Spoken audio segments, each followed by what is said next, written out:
Jmix exclusive. Your primary investigation was involving the notorious B.I.G. and the killing of Christopher Wallace. What do you say to people who would say that Detective Kading retired and just wrote a book to profit from the deaths of these two stars?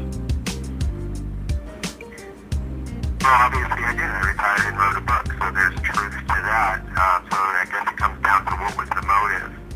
And if those people were aware of what was involved in the process of writing the book and how much it cost me personally, to self-publish a book, then they would realize that there was no financial motive involved.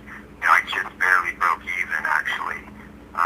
After, a year of sales, I broke even with the amount of money I had invested in self-publishing. So it was never about making money.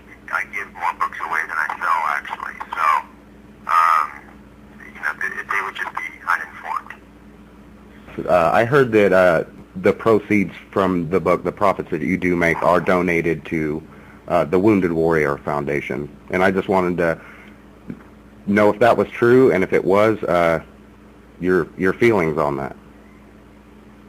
Yeah, that's obviously a remarkable foundation. My son's in the Marine Corps, so he's a military veteran, and I just thought that would be the greatest way to take the proceeds and to use the proceeds. It was also a way of, promoting the idea that I wasn't in this for the money. So that was the intent behind that. Do you think at the time that you may have had enough evidence to warrant any kind of charges against the people that you're implicating in the book, whether it be Suge Knight or Puffy Combs?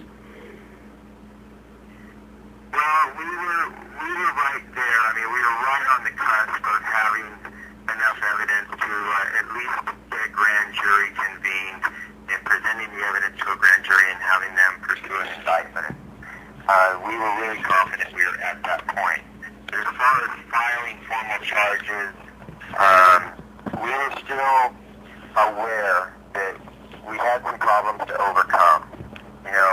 Puffy Combs is going to come to the table with the best attorneys money can buy.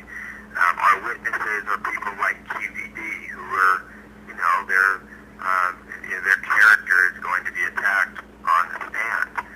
And this is the type of things the DA has to take into consideration if they're going to file. How much money and effort and energy are we going to expend when we're really not so confident we can win in the face of multi-million-dollar defense? We've seen this happen over and over. So that's why I was trying to develop that additional information and evidence against Eric Martin out in New York, trying to get him cornered the way we did Keefe so that we could get another co-conspiring witness to testify and corroborate Keefe. And basically the same thing with Suge Knight. We were trying to get additional evidence to show that he had conspired along with his girlfriend and Poochie to kill Biggie. So those were the steps we were taking, and those were kind of the strategy in mind. But then everything just kind of fell apart. Do you feel, for lack of a better word, betrayed by the internal politics at the LAPD by being removed from the case? Not in regard to trying to keep us from solving the case. It's just beliefs, kind of bureaucratic negligence, an attitude of indifference. We were 10, 12 years after the fact from the actual murder. We had just endured a long and problematic civil lawsuit against ourselves. I think that the public attitude was just like, okay, we're done with this, and it was very disheartening and discouraging, and it certainly wasn't, serving our community or Mrs. Wallace. But as far as removing me from it, it was just one of those kind of, inexcusable situations. I had run into a problem on another really high-profile case in which my character had been attacked in the media, and it was a $20 million defense case, and I was kind of the whipping boy for the defense. And so some information was put out in the local media, and that caused the LAPD to evaluate, all right, our employee's getting his ass kicked in the eye of the public.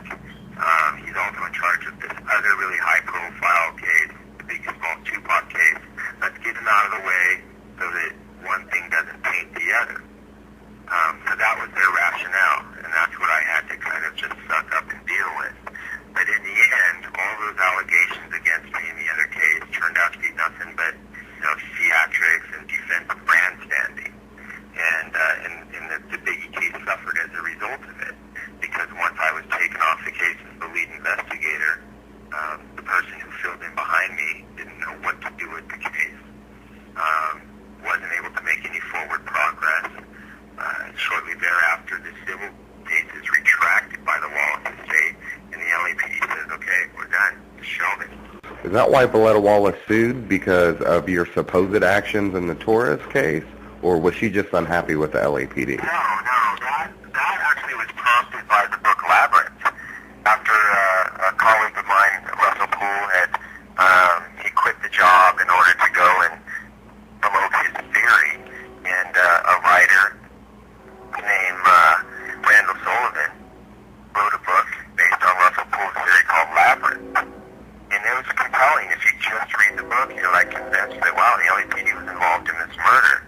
Well, an attorney in Louisiana named Perry Sanders read the book, called Mrs. Wallace and said, well, based on what I'm reading in this book, I think you've got a great lawsuit against the city of Los Angeles. Why don't we pursue that? And Valletta Wallace, in good faith, accepted that attorney's advice and filed a lawsuit against the city. A Jmix exclusive.